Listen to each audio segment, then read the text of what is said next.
Hey everyone, in this video I'll show you how to fix Spline mobile view problems. If your scene looks great on desktop but appears broken, cropped, misaligned, or slow on mobile devices, don't worry. Yeah, this is a common issue when creating interactive three-dimensional projects, and there are several ways to improve the mobile experience. Let's go through them step by step in 2026.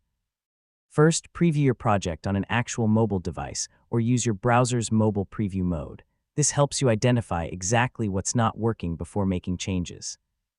Next, review the position of your objects. Elements that look perfectly placed on a large screen may appear off-center or partially hidden on smaller displays. Now check your camera settings.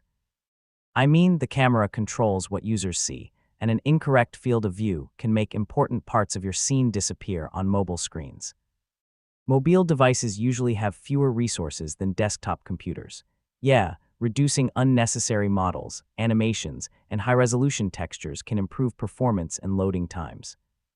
Next, make sure your interactions work properly on touchscreens. Hover effects may not behave the same way on mobile devices, so test every interaction carefully. Review any responsive settings available in your project. Properly configured layouts help your scene adapt better to different screen sizes and orientations. After making changes, publish the project again and test it on multiple mobile devices if possible. Small adjustments can make a big difference in usability, and that's basically it. Those are some of the best ways to fix Spline mobile view problems in 2026. Hopefully, your project now looks better and performs more smoothly on mobile devices. Thanks for watching, and I'll see you in the next tutorial.